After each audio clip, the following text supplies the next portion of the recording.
Lisa Pavi-Hegel, my pronouns are she, her, and along with Reverend Krista Taves, who is over there, I'd like to welcome you to Eliot Chapel. Now, you'll notice that I am, and none of us are Nick Page. Unfortunately, he had an illness and wasn't able to make it, and I'm hoping we're going to reschedule with him and the No Fault Singers soon because it's going to be an amazing service, as this one will be as well.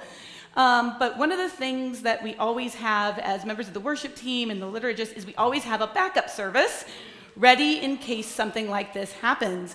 And we have people shooting emails back and forth, figuring it out. And if it wasn't for this wonderful team of volunteers that brings the service and the music and everything else every week, you know, they used to say every newspaper is a miracle.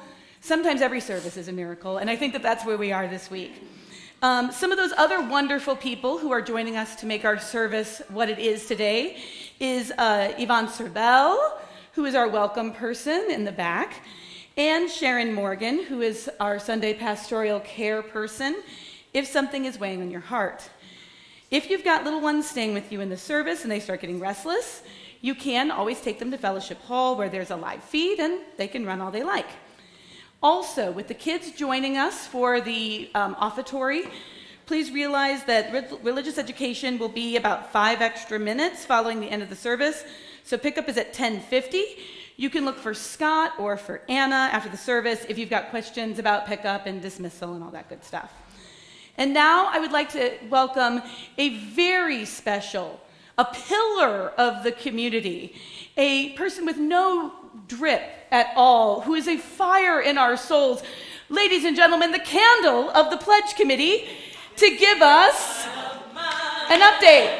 I'm gonna let it shine, this little light of mine. I'm gonna let it shine, this little light of mine. I'm gonna let it shine, let it shine, let it shine, let it shine.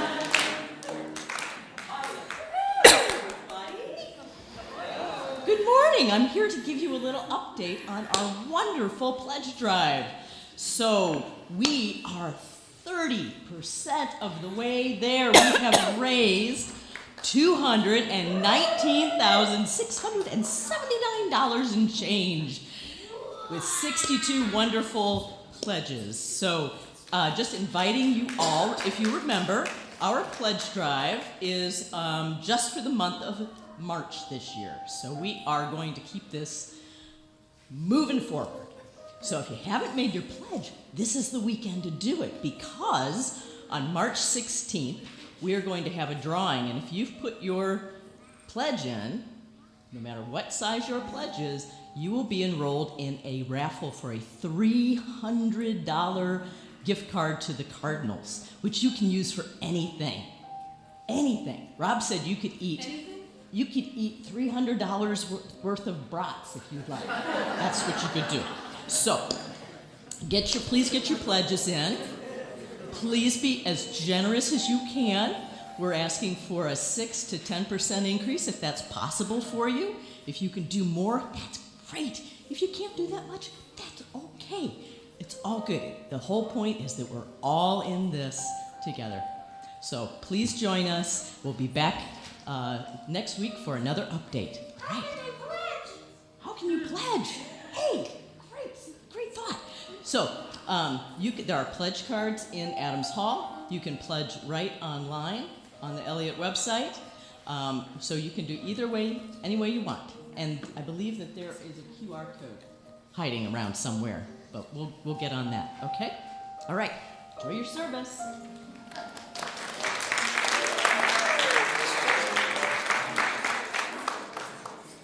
Her wick never needs trimming. All right. And I invite you, as you wish now, to join in our welcome by responding, "You are welcome" here at the end of each statement. If you are Black, brown, white, indigenous, APIA, whatever your origins, you are welcome here.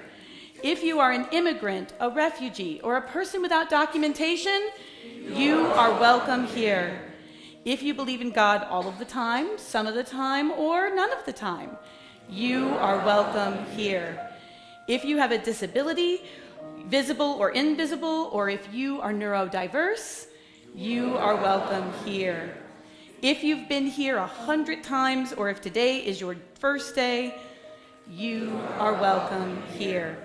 If you want for nothing, or if you struggle every day just to get by, you are welcome here. No matter whom you love or what your gender identity, you are welcome here. For this is a community of diversity and of love and of justice, and it is good to be together. Let us enter into the spirit of worship.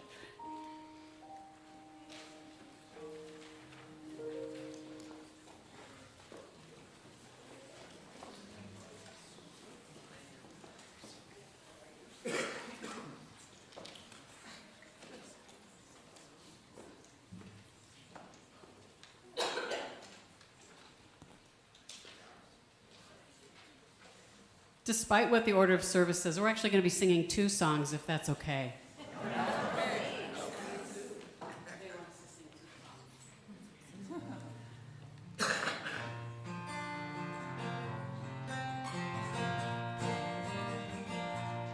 We need love.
Original piece by Nick Page, who was supposed to be with us today, and we learned it to sing with him, and we're going to do it anyway.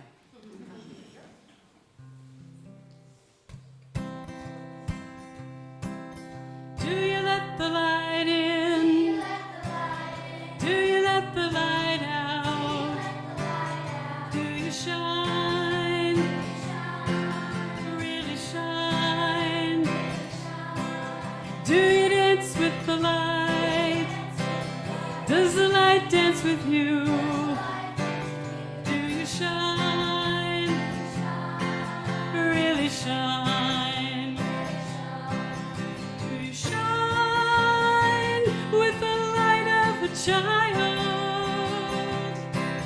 Do you shine with the light of the sun? Do your eyes shine? Your nose and your toes? Does your soul shine through your highs and your lows? Your lows. Do you let the light in? Do you let the light out? Do you shine? Really shine? Do you dance with the light? Does the light dance with you? Do you shine? Really shine? Well, you gotta know the dark if you're gonna know the light.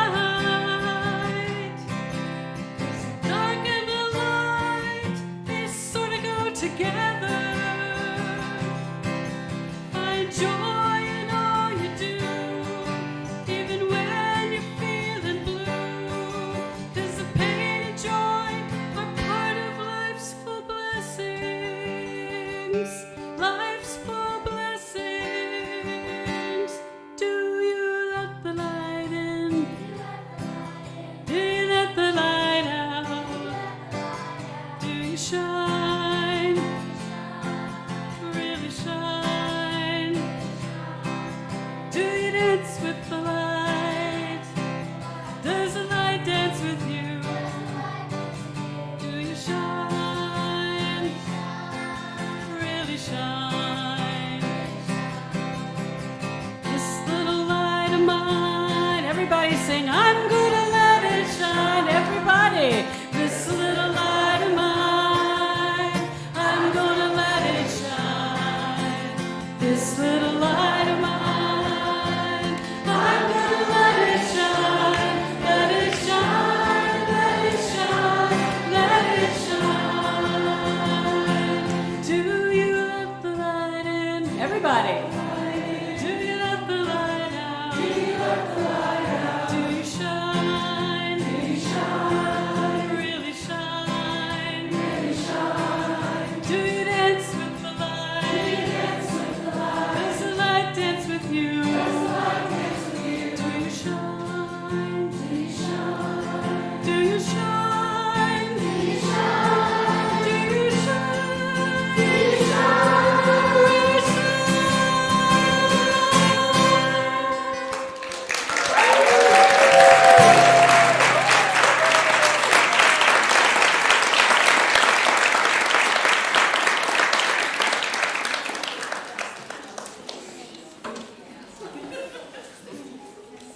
I think we're done. Like, that was really great. Okay.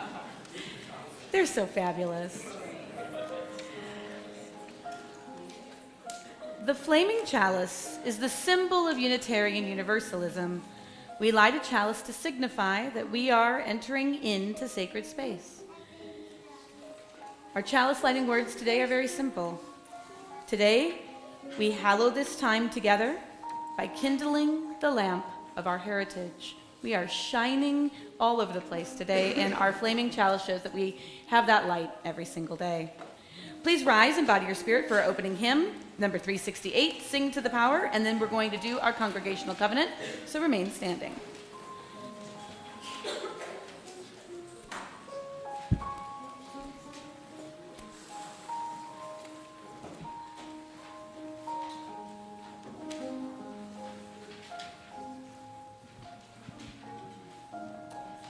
Good morning. We have a special treat today. If you would like to sing the melody, the top part, you're going to be with me. If you would like to sing the bass line, the bottom part, you are going to be with Jennifer. Let me scoot back.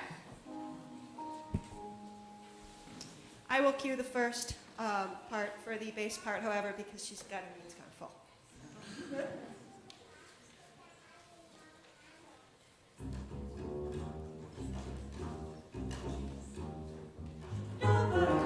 Sing to the power of the faith within. Sing to the power of the faith within. Lift up your voice, be not afraid. Sing to the power of the faith within. Sing to the power of the hope within. Sing to the power of the hope within. Lift up your voice, be not afraid. Sing to the power of the hope within. Sing to the power of the love within. Sing to the power of the love within. Lift up your voice, be not afraid. Sing to the power of the love within. Sing to the power of the joy within. Sing to the power of the joy within. Lift up your voice, be not afraid. Sing to the power of the joy within.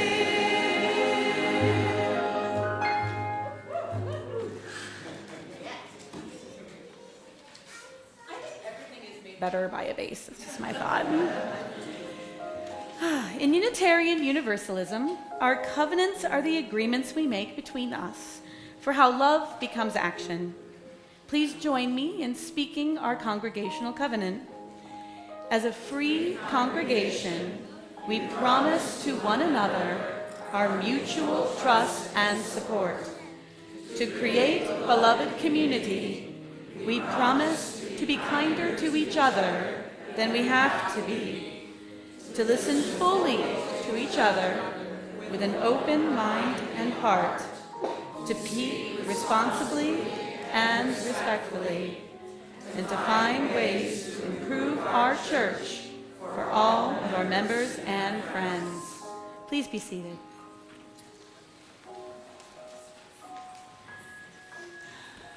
Every week, we share our offering with a community organization that shares our values and our commitment to service. This month, we're sharing our plate with the Metropolitan Congregations United, an organization that helps churches like ours collaborate, amplify, and advocate for social justice. As we prepare to give, we welcome the presence of our children in the sanctuary. Together, young and old, we practice generosity, knowing our gifts create ripples of love and care in our community. And it is with joy that we give. You are welcome to donate through the plate or through the QR code on the screen, or text Eliot and shared plate, one word, plus the amount you wish to give, to 73256. A link in the reply will take you to the website. Let us be a generous people.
Please join me in dedicating the offering.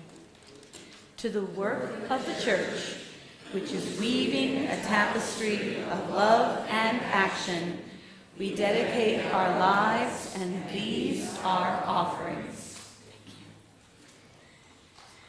Now, as part of the Shine Our Light campaign, we made a big series of videos that highlight members of our congregation. And last week we wanted to show one, but we had some glitches. So we would like to share with you Annalise's video. And I hope you guys enjoy this because she's a wonderful presence.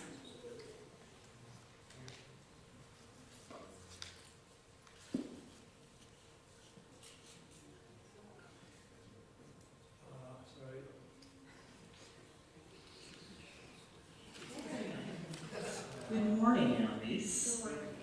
What's something that you've done recently in RE that you enjoy? Well, sometimes we pass a bucket of blow pops around with whatever flavor we get. There's a question that goes with it, and your mom Wednesday we did a Valentine's Day snack party. Oh, that sounds great.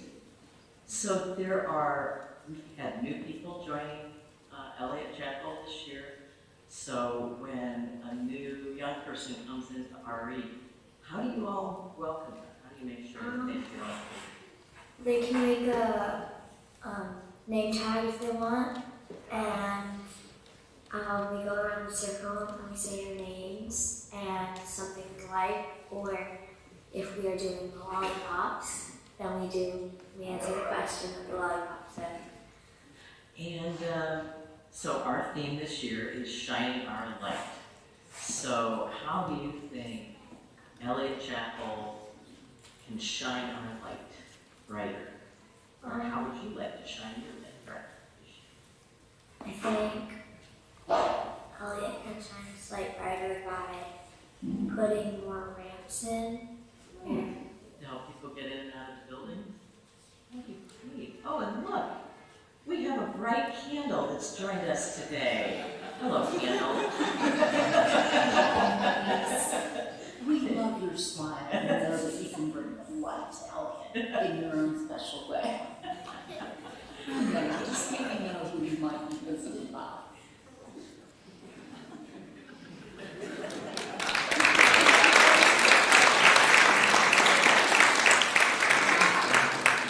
There's something about that costume. No one wants to take it off. Let's put it on. Thank you, Annalise. And now we're going to do our wisdom story. And Krista's actually going to come up here and do a thing and not make me stand up here by myself. Young at heart, come on forward.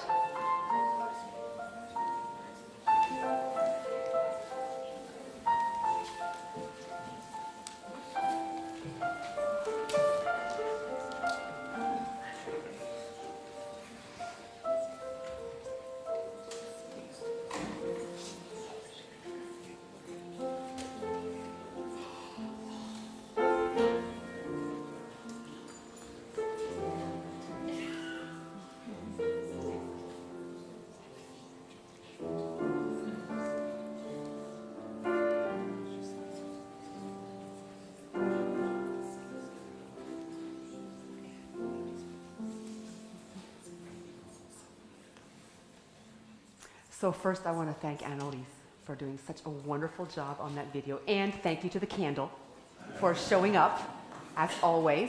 I also want to thank Lisa, who stepped up. I had brought in a guest speaker because I'm working with the youth during this service.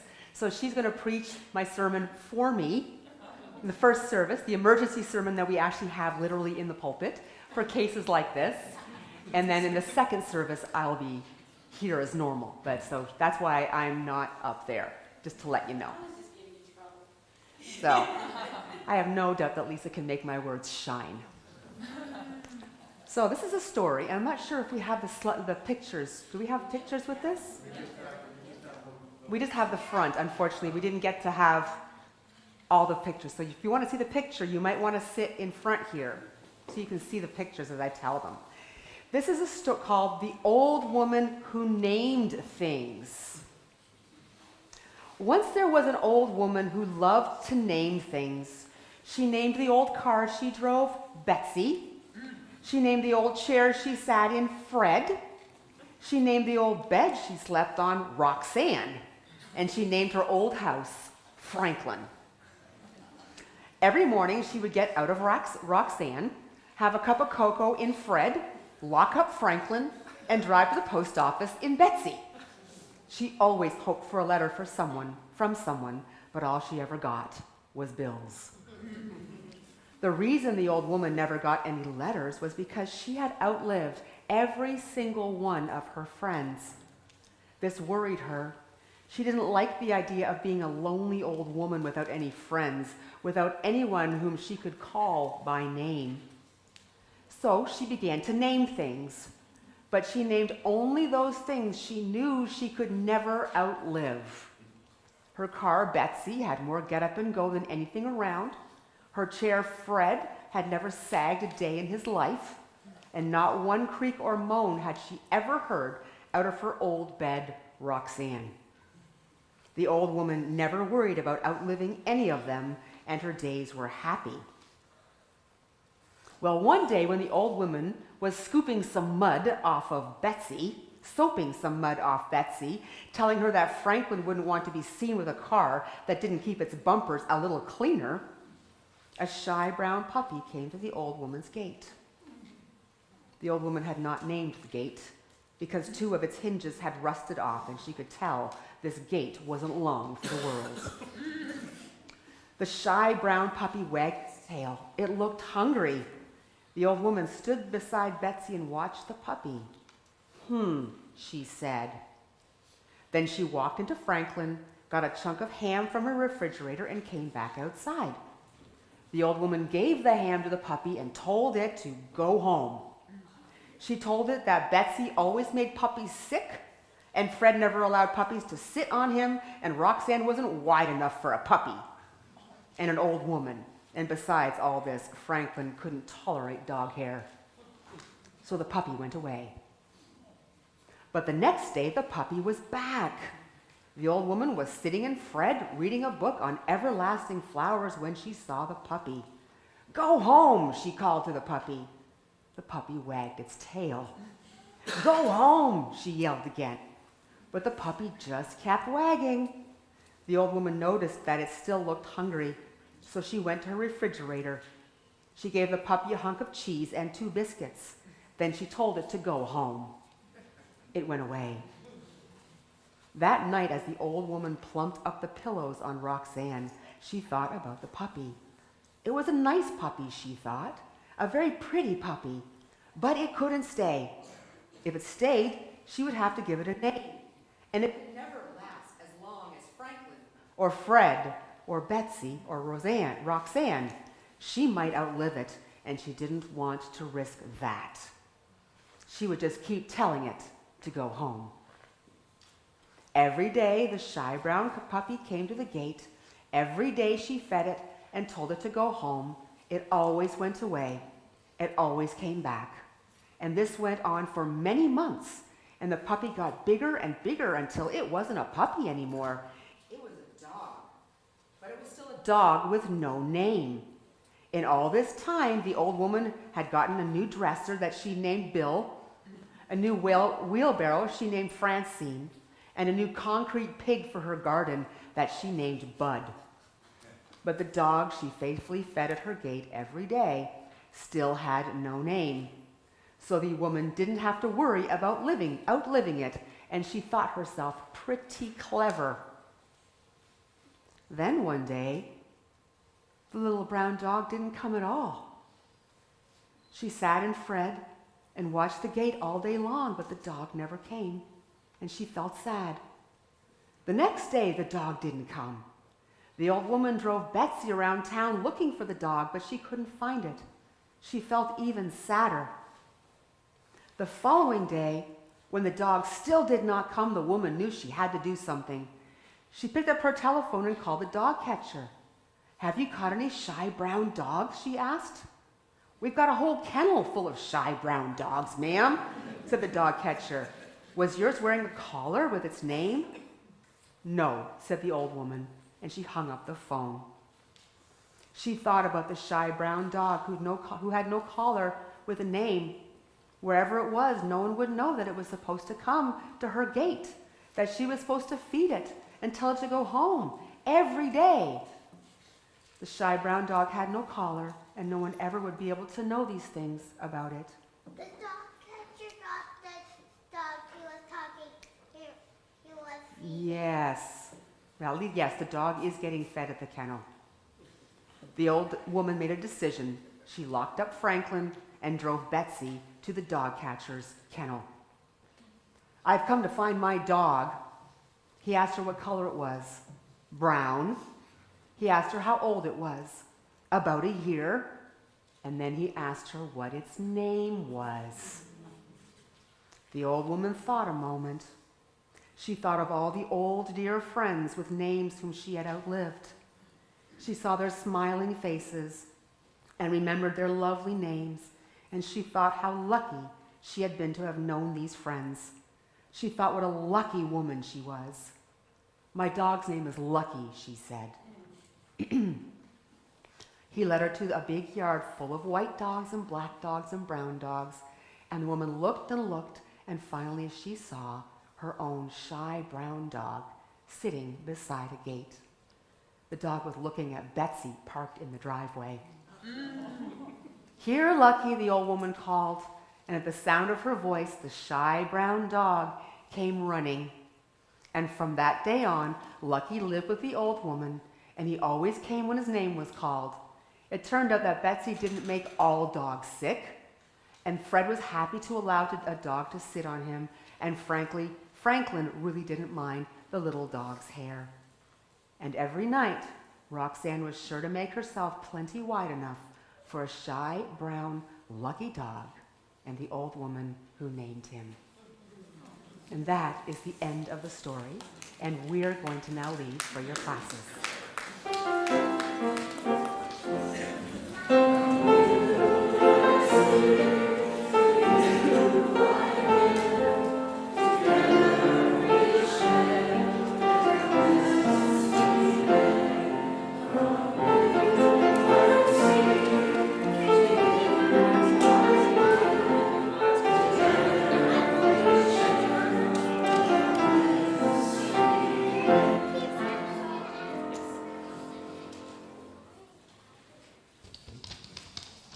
Good morning, everybody. Good morning. I'm Brian Krippner. I've been a member here since St. Patrick's Day in 2007, so the anniversary is coming up. By happenstance, after Sarah Fleming's remarks last week, this is the second consecutive Sunday that you get to hear from somebody who has served as both the treasurer and the board chair. So I remember a little bit about budget sausage and how that's made, and might have helped to make a little bit of it in my terms. But I'm a banker during the week, and everybody needs a Sabbath day, and so I'm going to abstain from talking about finances and maybe give our Shine the Light a little bit of a different angle. For me, Unitarian Universalism has been a deep internal calling. And so my different tack here is to kind of turn that light inward. And I call that word soul shine. And I'm inspired to that word by the classic Southern rock song written by Warren Haynes and performed many times by the Allman Brothers Band, which describes soul shine as, quote, better than sunshine, stronger than moonshine, and damn sure better than rain, unquote. The song is actually a part of my UU history, my UU story. It happened to be playing on the satellite radio as I drove to attend my first service here at Eliot after spending 25 years adrift in the spiritual desert, if you will.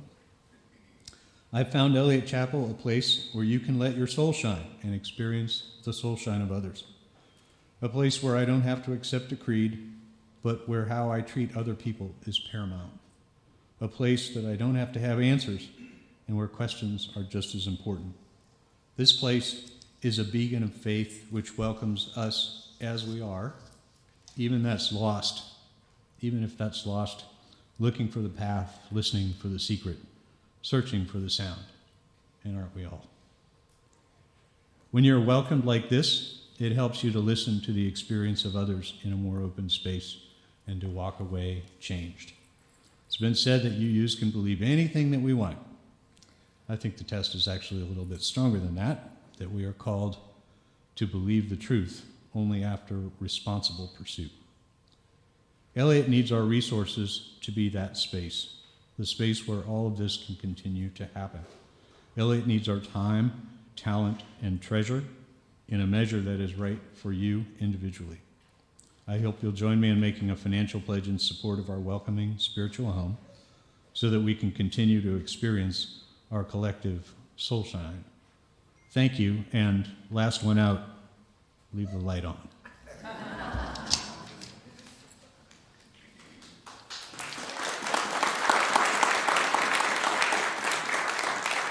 Thank you, Brian. Let us settle into a time of prayer and meditation. Today's prayer is from Tanya Cothran, Prayer for a Time in Need of an Empath. I invite you to settle your breathing. Feel yourself connected to the ground beneath you and everyone here.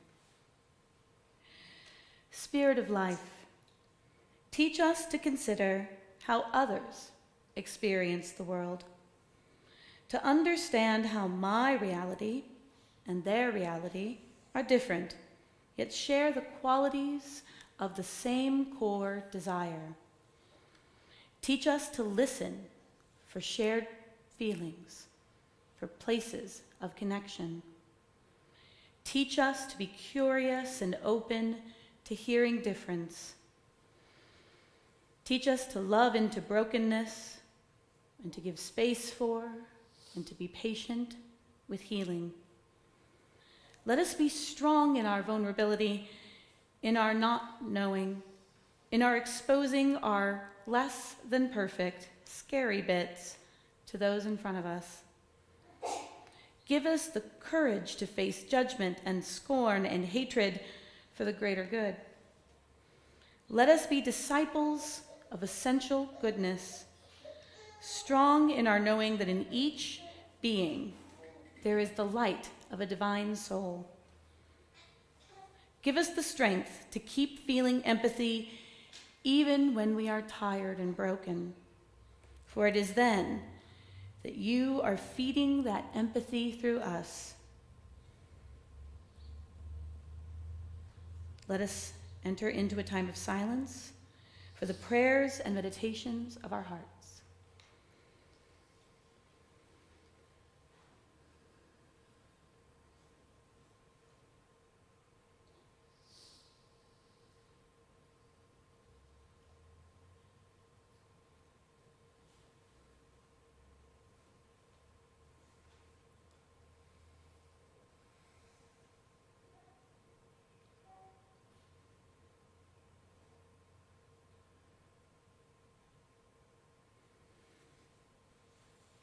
And let us speak the names of those we would hold in care.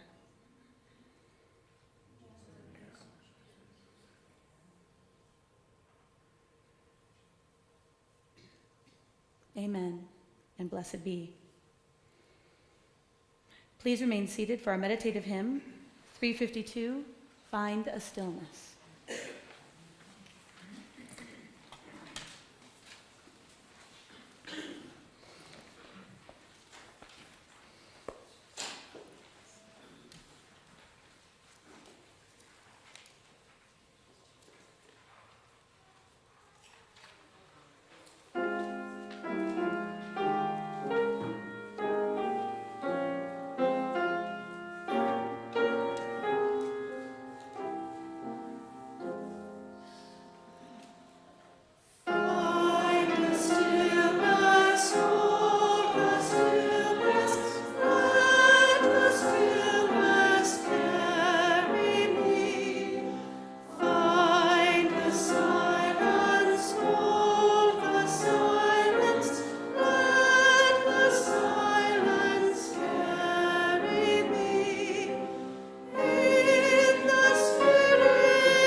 Our reading today is by Howard Thurman. There is something in you that waits and listens for the sound of the genuine in other people. And if you can't hear it, you're reduced by that much. If I were to ask you, what is the thing you desire most in life, you would say a lot of things off the top of your head, most of which you wouldn't believe, but you would think you were saying because that's what you think, I think, you ought to say. But I think that if we were stripped to whatever there is in us that is literal and irreducible, and you tried to answer that question, the answer might be something like this. I want to feel that I am thoroughly and completely understood, so that now and then I can take my guard down and look out around me and not feel that I will be destroyed with my defenses down. I want to feel completely vulnerable, completely naked, completely exposed, and absolutely secure. We did not have an opportunity to get the interlude into the order of service, so our interlude today is The Gift of Love by Hal Hobson, arranged by John Carter, and of course performed by our amazing David.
Thank you. It's beautiful. So if today's message seems a little familiar, Krista actually did preach this about 2 years ago. And as we said earlier, because Nick was unable to make it, we have this emergency sermon, and I'm going to do my very best to do as much justice to to her words as possible. And it surrounds a lot of her experience at Emerson Unitarian Universalist Chapel in West County. She describes Emerson as a community very much like ours, where care abounds and people give their time. And like I said, every single Sunday service is a miracle of people collaborating to make it happen. And we have dedicated volunteers here at Eliot who are fixtures, who are here every single Sunday. Can anybody think of somebody that they see every Sunday without fail? Ken, yeah. I was thinking of Ted and Lorraine, yep, Carl and Yvonne. Like, there's so many people here who are just they're fixtures, they're mainstays. And Emerson had a fixture like this, and her name was Carol. Carol started coming to Emerson after her second partner passed away, and she was in her 70s, and she knew that she needed some sort of community and a place of connection to build this next chapter of her life. And she became the coffee lady. Okay, you know, and for those of you who are UUs, you guys know how incredibly important the coffee lady is. And we actually, we don't have just one. We have where's Ted and Lorraine? Where are they? They're yeah, they're probably over there. Yeah, there you are. They're the coffee duo. Like they pull it off. I was actually telling them I felt like they were going to kick me out of the church before I signed the book because I can't drink coffee because it hurts my stomach. And I was waiting for them to go, wait, you don't? Get out. But that's how we embrace diversity. Even tea people can be Unitarian Universalist. And so Carol found that place. And she was serving the closest thing we have to communion that we do with that coffee hour. And who knows, maybe you've never heard, and Krista was raised in that Protestant tradition. I was raised Catholic, so I had no idea about how this hymn goes. But if you've ever heard the Protestant holy, holy, holy, okay, we have coffee, coffee, coffee. And because I was raised Catholic, I don't know it, so I voluntold Melinda to give it to us. So this is the Unitarian version of Holy, Holy, Holy. Go for it. With apologies to my Methodist ancestors. Coffee, the communion of our union, symbol of our sacred ground, our one necessity. Feel the holy power of our coffee hour, brewed black by perk or drip or instantly.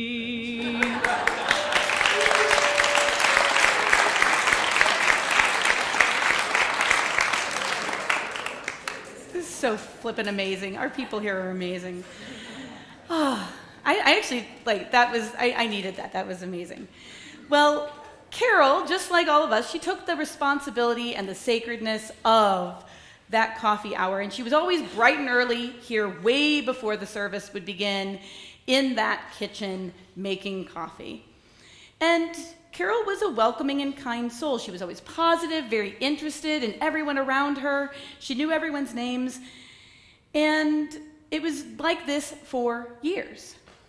But one day, Carol came in and was different, visibly, moving slower, not absent-minded, not really into her usual small talk, and after several "oh no, I'm fines," shared that her sister had passed away. She was my best friend. I'm going to be so lonely. And it's not just that I lost her, it's that I'm of the age where someone's always dying. You're always saying goodbye. And I'm tired of saying goodbye. I'm tired of funerals. I usually keep moving, but what can I do? This time, it's hard to breathe. And I wonder how much more I can take, said Carol. Talking about this loss was obviously hard for Carol, and the people at Emerson, especially Krista, had never seen her so vulnerable. No one knew she was carrying such a heaviness. Now, some conversations like this one, they stay with us. And Krista credits this as a pivotal moment in her own life because she began to understand, not just intellectually, like I think we all do, but emotionally and spiritually, the cycles of life. And that this is something that eventually we're all going to get to, right? We are all going to eventually get here where we're having to accept loss. And some of us are in it now, and some of us are on the precipice of that. And that's what our wisdom story was about this morning, right? The woman had outlived all of her friends, and she decided that the only things that she was going to name are the things that would not die before her. So she names her furniture and her house and all that on her car and the wheelbarrow, though I have a name for my car too. And I can't share it from the pulpit because it doesn't always work right. But, and of course, when she thinks that she's got this all figured out, as long as I don't welcome anything into my life that's going to run away, or is going to die before me, this little puppy shows up, right? And she does her very best to keep him at arm's length, to keep him at the gate. But the puppy keeps showing up and showing up and showing up. And no matter how often she tells him to go, no matter how often she pushes him away, he keeps coming back. And of course, because the old lady is kind, she feeds him. He still keeps coming back even though she tells him to go away. She's trying to protect herself. You know, she's being literally the definition of defensiveness, right? We're trying to protect ourselves from harm and from feeling vulnerable and from loss. Or so she thought. And as we talk about vulnerability, we're going to focus on two things this morning. First, we're going to focus about the vulnerability we choose. How and when we choose to let people see that authentic self. And then we're going to choose the vulnerabilities talk about the vulnerabilities that choose us. And then last, we're going to talk about how do we work together in our lives to open that gate and make our lives richer and more whole and make ourselves a force for good through the practice of vulnerability. So let's start with the vulnerability that we choose. Choosing vulnerability means that you willingly enter into a place that's tender and risky, and there is some putting yourself out there, right? There's a certain amount of risk that comes with being vulnerable. When you start a new relationship, like a friendship or a partnership, you have to start deciding whether, when you're going to stop with small talk and start revealing those details. I teach communication, that self-disclosure, that are the parts of ourselves that we're not entirely sure that the rest of the world is ready to see. But we open ourselves up a little by a little to see for that deeper connection. Because intimacy with other people thrives on conversation and thrives on the disclosure of those details with each other. To use the words by Howard Thurman, we are listening for the sound of the genuine in other people. I really love that quote.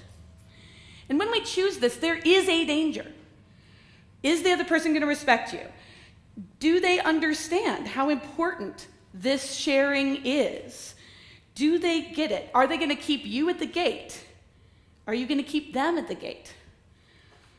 Worse, are they going to come in and take part of our heart and then take advantage of us? Those are real fears. I know we've all been in that place. Because when we are hurt, because we chose to open ourselves up to other people, to be vulnerable, and we get hurt as a result, man, it can leave us isolated. And it can make us really gun shy when it comes to doing that again. And when we get hurt, we carry that with us.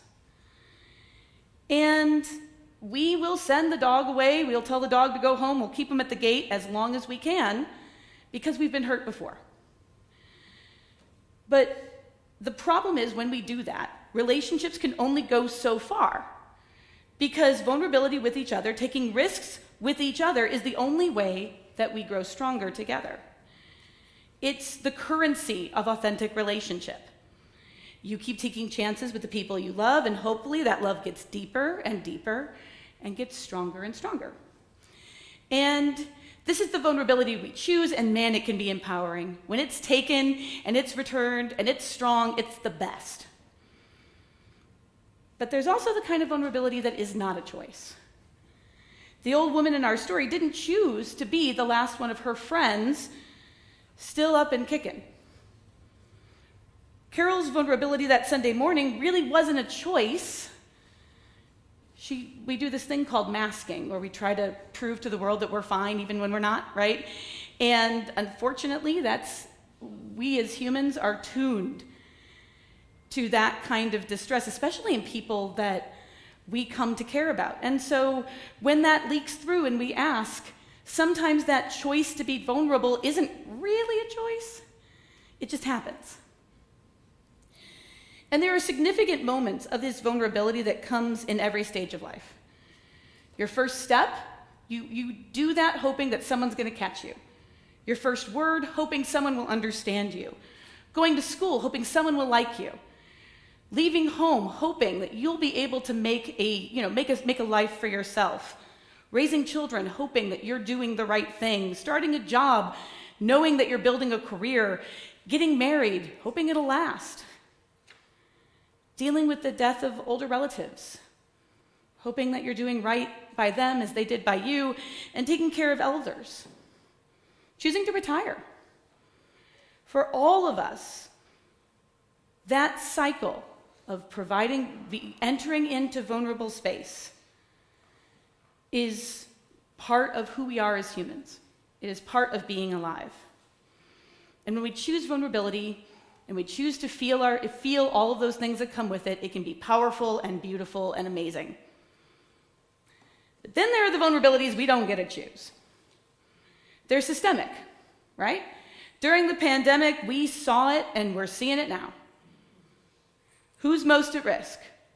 The poor, people of color, people who are imprisoned, those with disabilities and chronic illnesses, those vulnerable to misinformation and manipulation.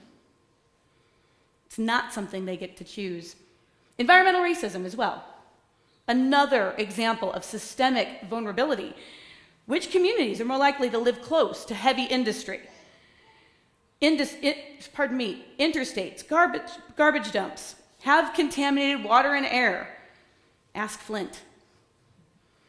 In this country, your income level, your skin color, your gender identity, your physical and mental health, they're all indicators of how vulnerable you are going to be regardless of your choice. These are the people who lose the NIMBY battles, the not in my backyard battles, which makes them susceptible to vulnerability they don't get to choose. In Unitarian Universalism, both of these kinds of vulnerability, the one that you choose and the ones that choose you, are important shapers of what we're doing here, right? How we understand who we are in this community, what we do as a community together. And if you look at our values, the love, interdependence, justice, generosity, pluralism, transformation, and equity, the only way those things happen is if we choose vulnerability. You can't love without letting people in. You can't live interdependence if you don't let that dog in the yard, right? If you don't let people help you, if you don't let that gate open. You can't live generously without taking some risk. And when you give of yourself and it doesn't pan out, that can hurt.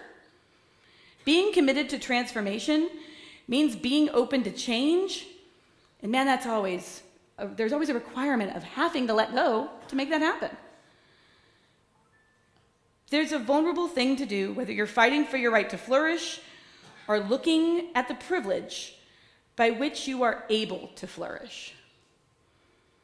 So, being Unitarian Universalist is always at some level about choosing vulnerability. And why is this important? Because we want every single person, you or not, to flourish and grow and live richly. To use the metaphor in the wisdom story, we call ourselves to go ahead and give that dog a name and bring it home. And we don't just do this for ourselves. We value, I think collectively, justice making. And justice making is such an important part of what we do that we reweave the strands that are broken in the webs of interdependence that we are a part of. We are called to mend and to patch. And that requires us to be vulnerable. And justice seeking can be heartbreaking work. It's 2 steps forward, 1 step back. Heck, sometimes it's 1 step back, 3 steps back, 1 step forward. It can make us feel like what we're doing is just like, what is the actual worth of what we're doing? It doesn't feel like we're making progress. And that's a vulnerability. I mean, I'm a type A person, man. Putting me up to fail or thinking that I'm not going to be able to fix it in one go, that's hard for me. I was a straight A student. Do not give. And so I'm like, oh yeah, let's fix the world today. And if I can't, that's hard. So it's like, what do you mean everything's not fine now, right? There's a vulnerability in putting yourself out there knowing that it might be a losing battle, and that's okay. Because the compassion to engage in the vulnerabilities that have been placed upon us without our consent, that forced vulnerability, is doing serious harm to us and to all the people around us. And we have a duty to try to make things whole again. And that's hard work.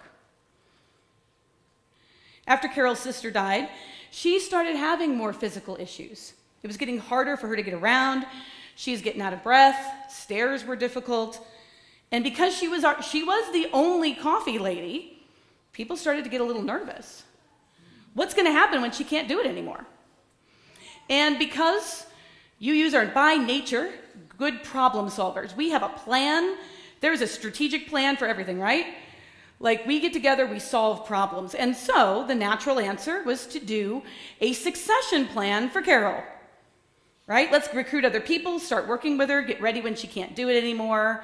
You know, made perfect sense. There was a problem.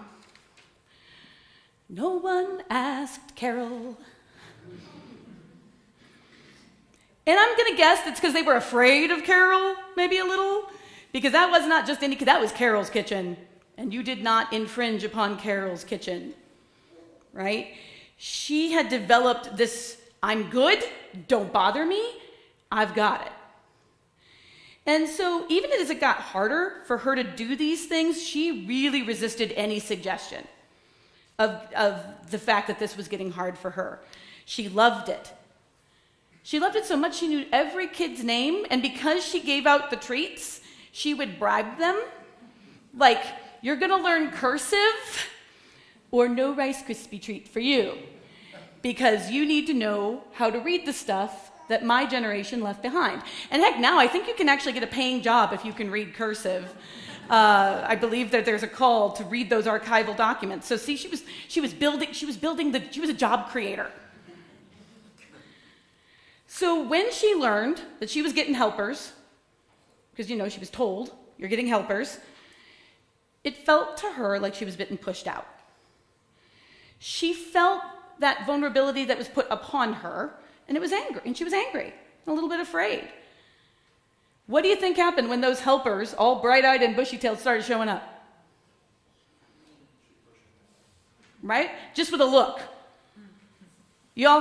Everybody has their relative who can command with eyes, right? Yes, I feel I have a daughter now, and they can tell, right? And she was just able, just with a look, to make people, nope, I'm good. No, you got it. Now here's the great thing. Krista is Krista, right? She chose the path of deep respect and love and care that we've all come to love and know about her. So when no one else was around, because remember, vulnerability is risky, and it's hard to do that when there's an audience, she took her aside, and she used the trust that they had built over their relationship and asked her about all this stuff. And Carol shared that she wanted it to be, she had those same concerns. She knew she was slowing down, but she wanted it to be her call. When she was ready for helpers, she would let people know. And when they came into her kitchen, please and thank you very much, we're going to do it my way. I have had enough change. I would like this to stay the same, please. And that worked. They took the feedback, and Carol's team reevaluated that plan and their assumptions. And instead of forcing that vulnerability on Carol, they decided to embrace it instead. They admitted they made a mistake. They abandoned that need that we all have for a rock-solid plan, and instead shifted their focus to help keeping Carol in that job as long as she possibly could do it. People just showed up to carry groceries in. When she could no longer drive, there were abundant available hitch-a-rides for Carol to get to church. And she served that coffee until just a few weeks before she died. And when she finally did pass, Emerson celebrated her life, and coffee hour continued. Everything was fine. And that said, though, it was a long time before people didn't see it as anything other than that was Carol's kitchen. Her memory remained because she was allowed to remain in her own way and on her own terms. So here's my question for us. What vulnerabilities do we choose to live in as we engage in the vulnerabilities that we make to help ourselves grow? And what are the vulnerabilities that are chosen for us? What have come the way whether we asked for them or not? Is it time to go to the pound and claim the dog and bring him home and invite that uncertainty into our life, even if we don't know if we're ready for it?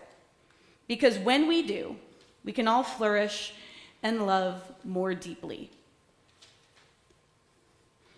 That's my prayer for me. I'm always working on trying to be a little bit more vulnerable. And it's my prayer for you as well.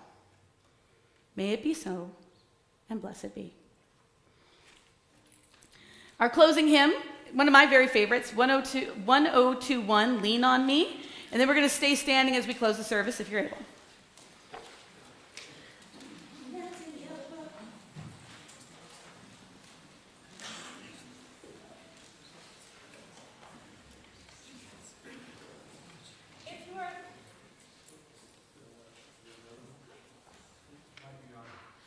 If you are looking at the words, you'll notice that this one ends abruptly and in the wrong place. So we're going to go ahead at the end. We're going to sing the lean on me when you're not strong after we finish what you see. If you don't know it, hang out and listen. If you do know it, please sing along.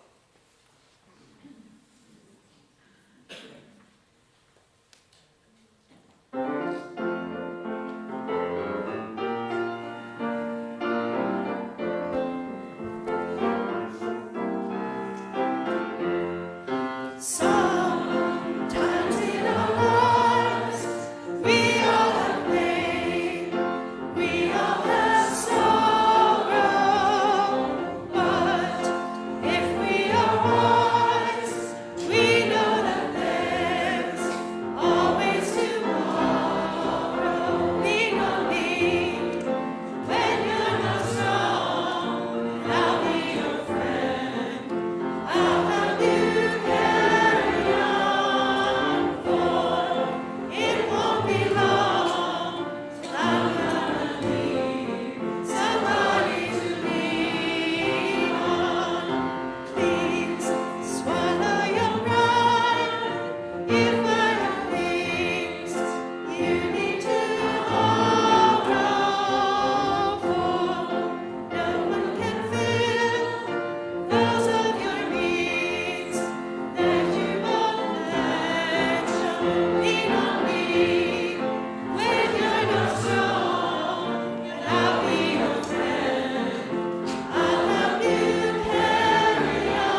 today, welcome. It is not normally this much of me, so you should definitely come back. Please join us for coffee hour. You can come experience the magic out the doors. Take a blue cup. We'll make sure that you're warmly welcomed. There are also guest forms on your way out, and there's a QR code in the order of service, and if you scan that, we'll keep in touch. And our online coffee hour starts at 1:30. Now let us extinguish the chalice and share our benediction. We extinguish this chalice, but not the light of truth, the warmth of community, or the fire of commitment. These we carry in our hearts until we are together again.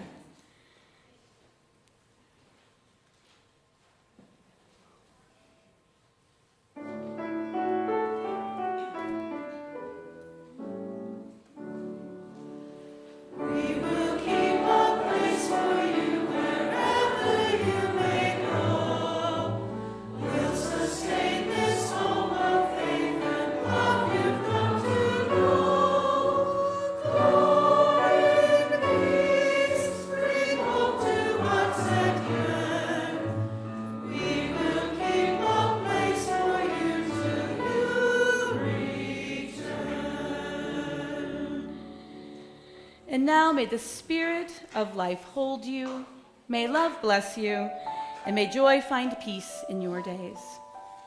Go in peace, and blessed be.